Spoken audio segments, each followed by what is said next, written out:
What's up, peeps? Nick Battle, aka Nino's Corner, man. Today we are going to talk about the Texas versus West Virginia game that happened at DKR this past Saturday. So, you guys know I have my own custom number, guys. I call it the Nino's Corner number, aka the NCN. I have it for the offense and I have it for the defensive side of the ball. So when you hear me say NCN offense, that's Nino's Corner number offense. NCN defense is Nino's Corner number defense. So let's dig into everything. First off, guys, Texas won the game 17-13 against West Virginia.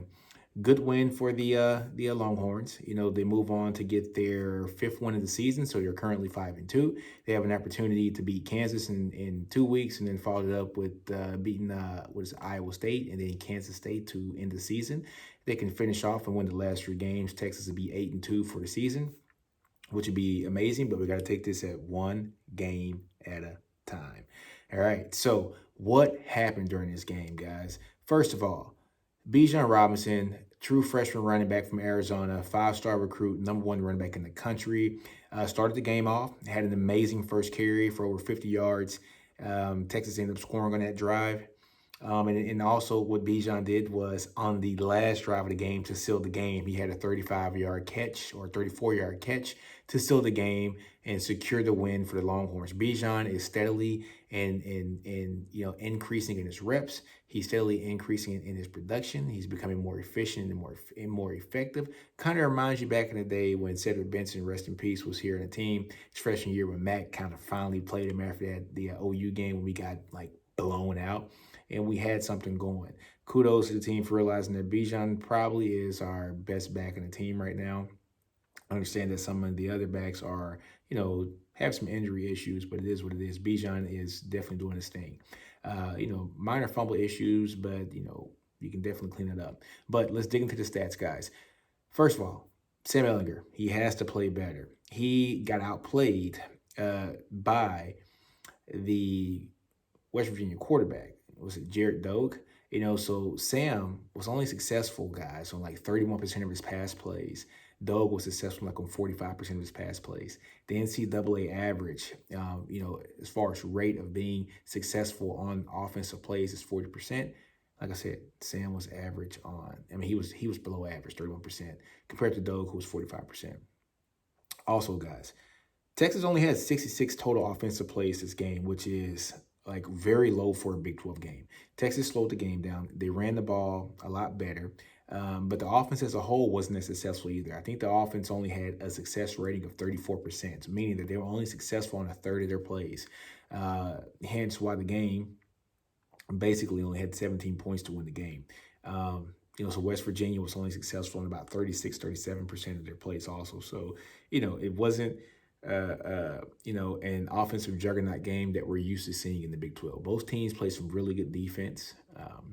Both teams, the quarterbacks didn't do what we thought they were going to do. I actually think West Virginia's quarterback outperformed Sam. I think he did more than what I was expecting, but Sam severely underperformed this game. In saying that, guys, he did use his feet pretty well, ran the ball pretty well, did some things with his feet. But as far as passing the ball, it just wasn't the best. Now, mind you, he did have 2 plays where Brennan Eagles missed the ball, and the sun was in his eyes, didn't even see the ball. The next play, Tariq Black, Sam threw it, perfect pass, hit him in the chest. He dropped the ball. If he'd have caught that, he was in for a touchdown. But it is what it is. It didn't happen. Those were plays that I know that the Texas offense wished that they could get back, but they can't. But in saying all that, there were plenty of plays to be had out there, and they just weren't got. Like I said, guys, the Texas offense was not that successful as a success rate. However, for the NCN offense, they did register a 61-point NCN offense. The average is 40, meaning that they were pretty effective there with the sense that they ran the ball very well. Bijan Robinson, first 100-yard game for a running back for Texas in a while, if I'm not mistaken, since Deontay Foreman. He played very well. He still hasn't had his first touchdown yet of the season, so we got to get Bijan his first touchdown. But he ran the ball very well, opened it up with that first play, amazing, over 50-yard play, something that we lacked the past couple of years was multiple 50-yard plays, so he did very well on that. Like I said, he closed the game out with that awesome catch, from Sam. It was a 34-yard catch, that pretty much sealed the game.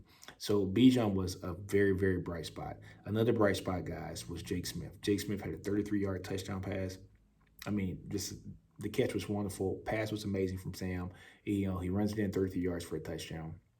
Um, One thing, guys, where's Josh Moore? I know he was fighting injury here, this week and the past week, but we really don't have a clear-cut number one receiver. But we'll get into that later on, probably next week. I got some good stats for you guys with my NCN offense for the receivers and the running backs. But another good thing for the offense, guys, the offensive line. We didn't hear much about them, which is a good thing. When you don't hear much about the offensive line, that means that, hey, they did their job. There were very minimal penalties.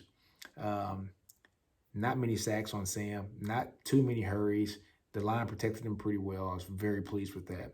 One thing that I was surprised with, though, I was very surprised that there were only 2 targets to tight ends this game. So it's like the tight ends kind of got phased out of this game. I think Jared Wiley had 1 target, and Malcolm X had 1 target with a reception. Kate Brewer had no targets. So it looks like the staff is liking Jared Wiley just a little bit more. I know Kay can probably block a little bit better, but Jared Wiley is more of a pass catching tight end that this staff and offense is severely going to need if we don't have a number one wide receiver who's going to, position themselves to take the bulk and the workload of the catches.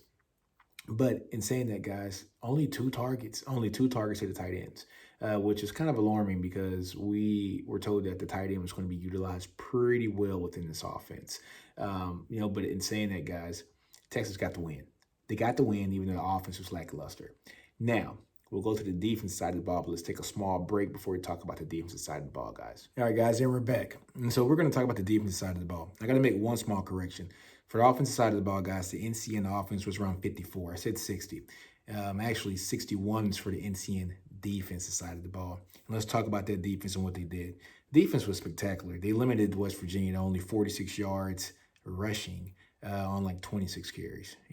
Either 46 yards rushing on 26 carries or 43 yards rushing on 26 carries. However, they limited these guys to less than 50 yards for the entire game, which is amazing. So they sold out to stop the run, to basically force the West Virginia quarterback to beat them with his arm. They didn't trust that he could do it, and he didn't do it, with them only scoring 14 points. What I loved about the defense was the control that the defensive line had on this game. Excuse me. Loved what Moro Ojimo did during this game. Had a really, really productive game. He was all over the field, sacks, tackles for losses. It's just like he's coming to his own on the defensive line. When he first got, here to actually play at Texas, Texas was running that 3-4 defense underneath Tyler Orlando. But now with Chris Ash, what you're seeing with him is he's able to not be, a nose tackle or an undersized defensive end in the 3-4. He's able to go across the whole line and play D tackle or play D end in this defense. And he's been primarily the guy who's been playing defensive end opposite of Joseph Asai. And he is very stout. He's stopping the run, and he's holding the edge, and he's containing it, which is amazing. Another player that I love seeing in this game, DeMarvion Overshawn, the perfect linebacker for the Big 12. He came in as a 5-star safety out of ARP, Texas. ARP, Texas produces some good players, guys. They really do down there in East Texas, Beast, Texas, if you want to say. But this kid came in as a safety, bumped down to become a linebacker, and you see how he is utilizing that speed. He is going sideline to sideline. Lateral quickness is amazing. The play that stands out to me, there's a couple plays. There is a third down play where I think it was a 3rd and 1 or a 3rd and 2. It's like he shoots the gap, goes down to the left side of his line, so the right side of the offensive line, shoots the gap. He gets to running back. I think it was Brown, and he got him for a loss of 2 or 3 yards. Forced, West Virginia to, I think, kick a field goal at that time, which they definitely needed a touchdown. But that play that he did was strictly amazing. Another play, 3rd down play in the red zone. Overshawn blitzes on that 3rd down, sacks the quarterback, forces West Virginia again to kick a field goal. What he is doing on this team at that position is strictly amazing, and I think it's wonderful to see him at that position. Him and Juwan Mitchell are playing off each other very, very well, and I like what I'm seeing out of those two. It's going to be interesting. I think this is Juwan Mitchell's. Is this his last year? Or no, actually it's his junior year, so he has 1 more year. So those two can wreak some havoc for another year together. Joseph Asai is Joseph Asai, the best player in the defensive side of the ball. He's been playing very well, very, very well. One player that I think has been showing up pretty well too, BJ Foster. He actually got beat on a play, but the throw was a little bit late, and he broke up that fourth down play in the end zone that would have gave them the go-ahead touchdown. He broke it up, chased down the tight end, put his hands up, was able to knock the ball away. That was in the fourth quarter. I think Texas gets the ball back, and then they end up closing the game. So, man, that defense side of the ball has gotten light years better week by week by week. The first week against UTEP, it was UTEP. But the second week against Texas Tech, I was like, oh, godly. Chris Ash, welcome to the Big 12. This is what you're going to see. That third week against TCU, um, yeah, yeah. We had a chance to win that game. The defense was trying to get their footing. Fourth week against Oklahoma, the defense played very well until the overtime. In overtime, it was, I think every team was just gassed out. It was just mano y mano, and OU just bested us that game. Through the four overtimes. All those kids retired. Fifth game, who did play our fifth game? Baylor. Defense really played well against Baylor. And then the sixth game, guys, who do we play? We just played. I can't think right now. We just played West Virginia. So uh, these games have been very. Oh, Oklahoma State. The defense played really well against Oklahoma State. That's when we went to Oklahoma State, won in that game. They played very well. They stopped Chuba Hubbard. They've been able to stop the running game here in these last few games amazingly well. They stopped it against Baylor, they stopped it against Oklahoma State, and now they stopped it against West Virginia. So we see what the blueprint of this defense is going to be. The blueprint of this defense is going to be stop the run, stop the run, stop the run. Make the quarterback beat you passing the ball. And Texas believes that they have the expertise. They believe that they have the seniors and the upperclassmen in that backfield with Jameson, with Stearns, B.J. Foster, Chris Brown, Thompson. They believe that those guys as a conglomerate unit can be a unit that could be a force to work with.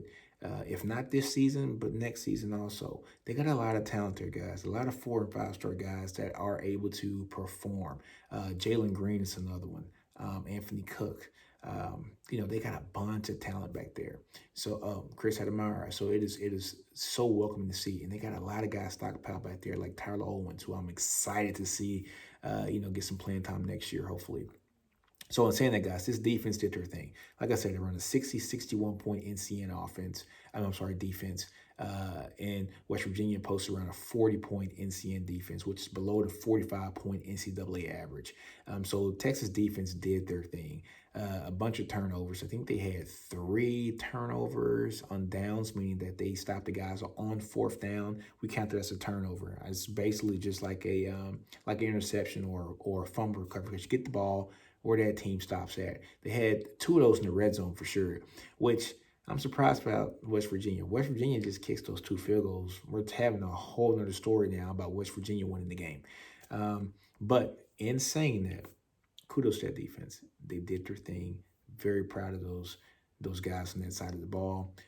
It's been a pleasure to even watch them and see them mature in front of us. And kudos to Tom Herman. Tom Herman is fighting for his job week by week. And his team's responding. They're now 5-2, 3 more games to go. They will beat Kansas, guys. They'll be 6-2 after next week. And then we got to start looking at the last 2 games with Iowa State and Kansas State. 2 games that could potentially cost Tom Herman his gig here, or it could potentially save his job here. So I am excited to see these next 3 games. Texas is off next week. They play Kansas the week after next. Next week, I got some good stats for you guys. I'm going to talk to you guys about who's the number 1 receiver on this team, who's the number 1 running back on this team. I have it all broken down by my NCN offense numbers. So on that note, guys, man, do you, as you see on the hat, guys, do you. Don't be afraid to fail. Outgrow your environment. Understand your brilliance, man. We do this every week. Do you, do you, do you. Nino's Corner, I'm out. Peace.